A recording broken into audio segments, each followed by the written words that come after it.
Hey guys, welcome to episode, where we at here? Come on. Episode 2 of the, that's a Martin right there I'm using as a coffee table. Anyway, welcome to episode 2 of a series on what we're calling the salvaged solid body. Now, the first episode was about getting the old finish off, getting some weird finish that I just have to have that no one understands until at the end of the show you'll get it. But now we are into, we need to do the binding, and we need to understand that's always a challenge when you've got this Florentine cutaway. Look what's in the background. That is the Texas junk pile. It has been away for a couple of years. There's a playlist up there. I think you're going to want that. You see Tam up there? Somebody figured out. I had actually just given them the guitar because they were from Texas, and well, let's just say they haven't blown it in such a way that my professional career would have put me in jeopardy by not performing. So it's kind of like, but they heard that Tam passed. It's got her signature. It's the first arch top I ever worked on, which is kind of funny because this is the first solid body I've ever worked on. But in this episode, we're going to talk about the binding, and we're going to talk about the headstock. And we got a bunch of stuff ahead of us that's going to be kind of figured out as we go, because this thing was put aside for a reason that I haven't figured out what it is yet. So let's get to the bench. Let's do some binding and some other body work and get this thing moving along finally. This thing's heavy. You know what? I like it that way because this kind of buff doesn't just happen by itself. Let's get to the bench. All right, we are on the salvaged solid body with the Mississippi clay mud dirt concoction, and I like this color, and we're getting to the point where we are going to be able to put a lac pad finish or French polish on this thing, and then we'll be able to start putting pieces in it. The truss rod is on order, and this is going to go again to someone who was extremely kind to Tammy. I got a resonator guitar and took it for this person to play along with his group down there at the Troubadour, and of course Tammy couldn't get in there, so this artist said, well, why don't we call her on a video app and play for her? And, you know, anybody that will do that is good in my book, so he can carry on with a guitar. Now, she used to sign all the guitars, like this one right here, for example. Yeah, I think that one's going to stay in the family for a long time, at least until I'm no longer breathing. But she can't sign this one, so I had to figure out what am I going to do to make this where it was personalized to her, and I figured it out. The artist that this is going to was born in 1978. And this is Mississippi mud and clay, dirt, and Mississippi River water. Tammy's birthday was on the 5th of May in 2006, Cinco de Mayo. So if you look at this plate here, again it's a 1978 Mississippi plate, that takes care of the artist. 6 minus 1 is 5. 4 plus 1 is 5. 4 minus 3 minus 1 is 0. And we got a 6, so that's 5506. And what is going to happen is this is going to be cut out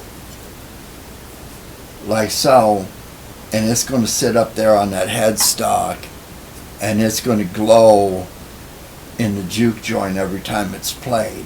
So I think that's really cool. Almost as cool as how kind this artist and other artists were to Tam while she was here. The kid touched a lot of lives.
All right, that is roughed in. All right, guys, this one's going to be a little bit rough, this part, because we are going to put some hardware on this thing, and I have decided that we're going to pull the hardware off of this guitar right here. This one is the last one Tammy signed. There we go, there's her signature. It was getting close. We were putting the relic wood and everything there. There's the triangle of Reuben Lacey Son House and Alan Wilson 1927 nickel. Mississippi River flooded then. This thing's been through some rough times, but the neck broke off in an accident. I tried to put it back on. It's not real sturdy and I don't want to send it out. But we are going to strip the hardware off of this one and put it on this one. And I will tell you what, in the end, this one is going to somebody that knows all about this and whatever. So let me get to work here. This one's going to be a little bit rough, guys.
Okay, I want to show you something. If you're putting in these studs or anchors or whatever you want to call them, and they're not good and snug, what you can do is take a reamer and get them cleaned, and then you can take a piece of thin Luan veneer, and then you can just put this in here. Get about 4 of them by snapping them off, like so. Just make sure they stick up above where you want to end up. And then I've taken some good old Type Bond. I don't use that too often. And then I'm going to take and drag one side of this through here, and then I'm going to stand it up like so. I'm going to make sure that it gets to the bottom. Okay. I could use medium set CA glue for this as well, but I'm not. And then I'm just going to do this. You want to make sure, like I said, you want to make sure that you get this up above where you want to end up. That way if these things drive in, you're okay. And you would get them where you want to be, and then put the stud there. Get it started a little bit. Tap it like so. And then you can just take and snap these off. And then take one of your razor blades that's got tape on where you don't want to cut, and just go around and make sure there's nothing sticking up, and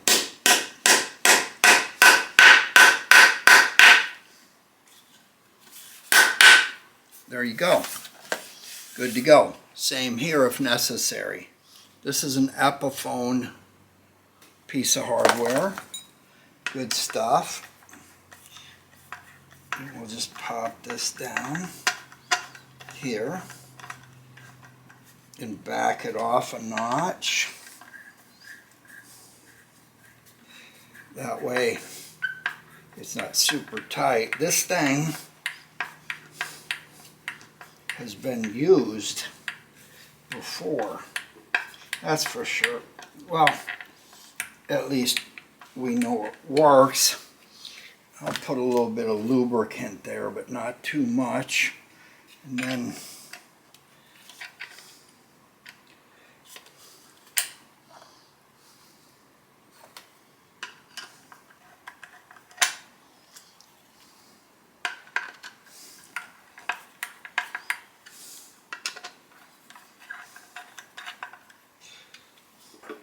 there we go. Oh yeah, the U goes this way because the strings pull that way. Okay, these are in pretty good shape. I've got this, it looks like it's a reamer that's smooth, but it's not. It's meant for a stand-up bass set of things. So we're gonna make sure that there's nothing on here.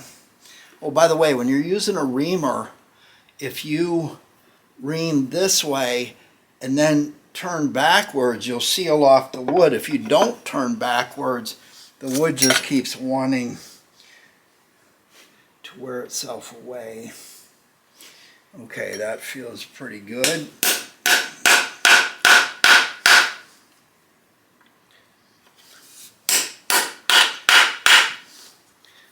There we go.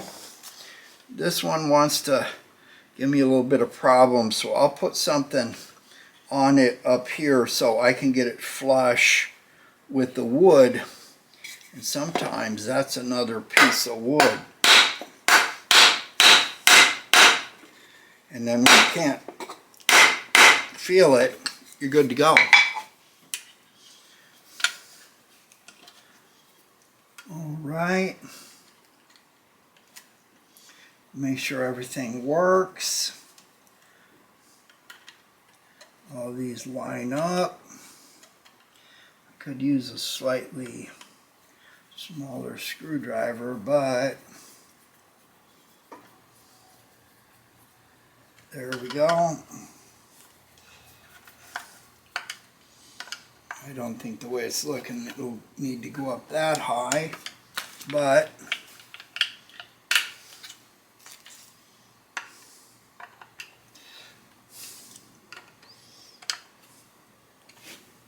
there we go. Okay guys, we have let this Mississippi mud and river water and potassium silicate mess sit for, well, a couple weeks, and I've mounted the hardware here and stuff like that. So now it's to the time where I want to start thinking about putting that binding in, that little narrow strip of binding, and that's going to be cool, I guarantee you, because it's going to be a nice complement of this here. Now you can tell we've got some gunk, and it's actually Mississippi River water and you witnessed that down in here. So I'm going to want to take a chisel and kind of go along and make sure that I've got that binding channel nice and smooth. There's not a lot of stuff in there that's going to cause me a problem later. You can see that there's some stuff built up there, so you can see how that's done.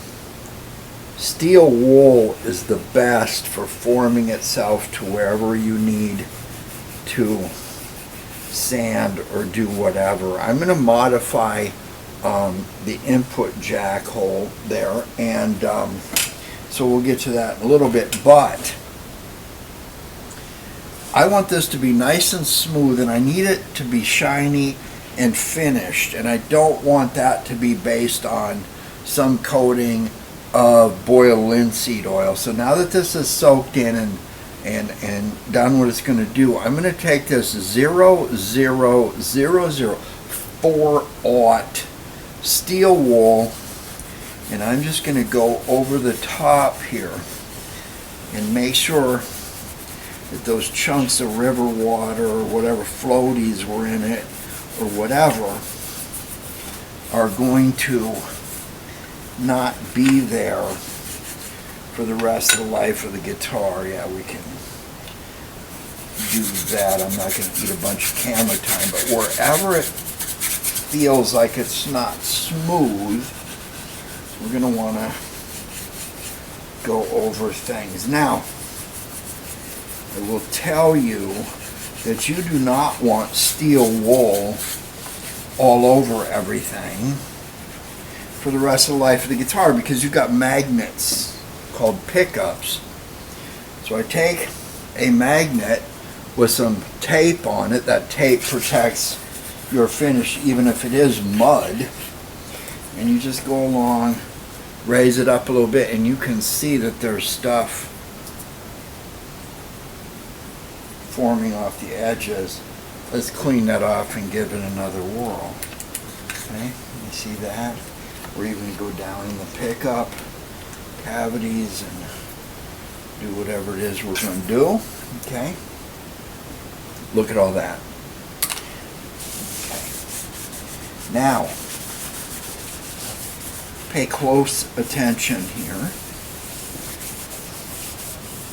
because this is going to be important. Okay, I am going to take a clean paper towel. You might even want to use Wipe All 80 if I hadn't left it all in the shop in Acton. Take some lac pad finish. You know I'm big on French polish, and I'm going to get a lot of it on here. Now pay attention to this. I'm going to come on, this stuff is spirit based, so it's going to vapor off, but I'm going to take this and I am just going to wipe it one time like that, all the way up and down the guitar. Now, once I get that done, I'm going to leave it alone. Let this dry. Okay, now it is some amount of time later. How much time? The time it has taken for that lac pad polish finish first coating to dry off. Now you know what's next. French polish, fine linen, wool, cotton, lac pad finish inside, couple drops of Everclear, no oil. Do not use olive oil and the rest of that. I don't know what. We're not making a salad here. We're making a guitar. Anyway, we're going to sweep on. Anywhere you put your thumb, fingerprints, or whatever is going to show up in the finish. But, same as our arch tops, we're going to go along and we are going to work in concentric circles. Billy Preston will go round in circles, same thing. And you are just going to keep doing this. And the reason I'm doing this now is because I'm about ready to put the hardware on this thing. And I'm going to work the binding. And in order to get the binding on this thing, before I even complete the finish later, is I want to get a nice, this is pulling, the rag is pulling, which means it's taking a lot of this spirit-based lac pad finish, and it is taking it in. So what you're doing is you're basically putting the finest layer of shellac down. Don't stop. Wherever you stop, you'll have fingerprints or cloth marks, whatever. The fine thread count on this will show up, and then boom, off. Wait a couple of hours and do it all again and again and again and again and again.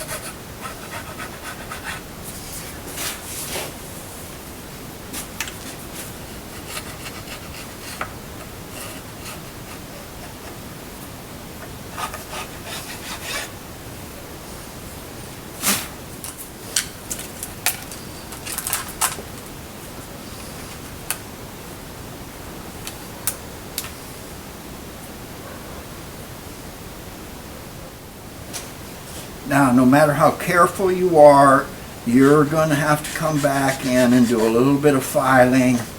And these corners are a nightmare if you don't pay attention, especially as you get up close to here. So this file, I've told you about this file. It's available from StuMac. It is your best friend when you're doing binding. Don't get so close to these points on a Florentine cutaway. You can use a 1/4 inch chisel to make sure it's sharp and just move very slowly, and you're going to be fine right there, like that. Okay?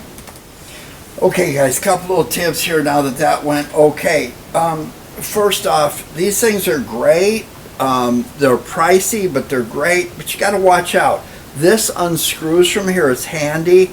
That way you can set the depth of your router. You see that there? But the stuff vibrates. It will come loose. And if this vibrates a little bit and starts to rattle around, your binding channel is going to be crooked. Next thing, you've got a depth set here that lets this hold this, that rides the edge of the guitar, that keeps everything at the right height and depth. These things will come loose, they'll vibrate loose. Check them all the time. And finally, when you're working on a cutaway, especially a Florentine cutaway that comes to a point, you don't have to get right up to it and chip the end of it off. I guarantee you, you're going to do some work. You can either do finish work or repair work. 1/4 inch chisel, nice and sharp. When you get up to that end, you can turn it like so and work it this way. And this way, you see that? Nice and easy. Take your file, StuMac file. I keep telling you about this. No teeth on the end or sides. You can do that with any file on a belt sander. But the nice thing about this is you can come in this way to get the bottom of the channel, and you can come in this way to get the side. Now, let me show you here where you can see. We'll get that out of the way. When it gets to this point, again, you can just take your chisel, get down in here. Positioning of the instrument is the most important thing. You see there's a little bit there, like so. Then I can just take my file, knock that down, piece of 500 grit sandpaper. It curves, it drops down in that channel, and I just make everything just right. Now, these yoga blocks are great because you can use it to turn everything and stay over your work. The height of your work is really important, but again, I'm going to have some work to do at the end of the day, so don't mess up by trying to get every little bit done with that binding cutter. There we go. Because at the end of the day, here is the deal. The binding either drops in there or it doesn't. This is nice and smooth here. I got about 1.5 millimeters above, and that's just perfect to scrape. So there we go. Okay guys, I'm at a point where I'm going to actually start putting some binding down. Couple things here. Get rid of any dust or any dirt that's going to be in your channel, or anything that happens to be in the way at the edge. Just make sure everything is clean, okay? Remember, we put some finish on this thing so we don't have to worry about getting the finish right up to the edge, so we've been ahead of that. So I've decided to do this part first. Binding adhesive, some of it has acetone in it. So if you've had this in a shop where it's 10 degrees and then 110, when you open it up, it's going to blow out, it's going to go over. And this stuff, acetone ruins guitar finishes. Always remember that. So you want this off to the side. You've got a lot of stuff ready to clean up and go to work if you need to. Open it up, off to the side. Make sure that it's stable. There it is. And we are good to go there. If the tip is clogged, you'll squeeze it, it's all over the place. Now, the stuff is supple. If it's not, and it's been sitting around and it snaps, don't use old binding. Your customer won't be happy if your binding job only lasts 5 years. Nothing worse than buying a store-bought brand name and having the binding come off. Well, I got this Monterey been going on since 1942. The back finally came off, but yeah. Hello. So, I think the worst part about this job is going to be that point right there. So, here's what we're going to do. We are going to get our binding in there like so. Now, remember, if it's jumping over the top and over here and over there and wanting to go down and up, stabilize it in here if you can. Cut it long, not too long where it's draping off everything. But you're going to have to tear off pieces of binding tape. As you go down, the more of them you tear, the better. Again, if you have your finish on and it's stabilized, that's why I put that bit of French polish over the top. If you don't, and you're working on an old guitar, you take off the binding tape, half the finish comes with it. Anyway, so I'm going to slip that in there like that. And I'm going to take a couple of these pieces. This is not helping me. These cutaways are something else. They're handy when you want to get down into playing these frets down in here. Whoever does that, by the way, I've often wondered. But put that there like that. I want to be able to see this part, by the way. So now let's say that I'm going to need that to stay where it is. I can always put this piece of leather here that will put pressure around equally, or a couple. This stuff is handy. Everybody gets into doing leather craft has this stuff laying around. Pick some of it up. Then I'm going to come over here, and I've got my clamp set already. I'm going to go into the top of that. And the reason I put that leather in there, because the binding channel is in a little bit where the body isn't. And so if I squeeze that, if you look, there's still a gap there. You see that? But if I take a piece of this leather and fold it in half and then put my clamp on, I guess what I'm trying to tell you here is it's hard to get the edge of your clamp at the top end of the binding channel. But now, if you see that, it pulled right in. Now I may have to come down here, put another clamp down. You can't even see where I'm at, but cross clamping is kind of a deal. And you just have to be patient, and then once everything is in place, don't get anxious. Just use your binding tape and pull it down and in like so. See that?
right, there we go.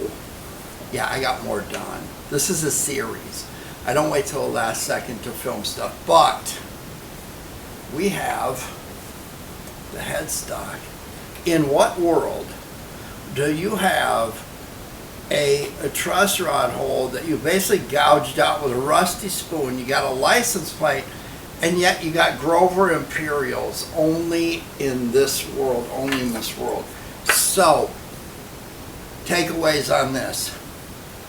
The binding is, I can't remember, did I talk about how to make, no I didn't, so you'll have to wait till next time. Anyway, Florentine cutaways like on ES 175, they're tricky, but overall I'm happy with what we've got done here. The next one is we're going to start doing a lot of work. We're going to be doing wiring, we're going to be doing some of the junk piling. We got to get the fingerboard that's just taped on now back on. We're going to figure out if it's high enough. We got to figure out where it is intonation wise, and there's a lot of things that line up here, because in the end, if somebody is playing this guitar rather than one of my other junky ones, is going to be like, okay, I think I'm going to expect a little bit more precision here. So there's intonation to think about, there's a truss rod to think about, there's all kinds of things to think about, and I can only handle so much thinking about stuff at once, so I'm going to get out of here. See ya!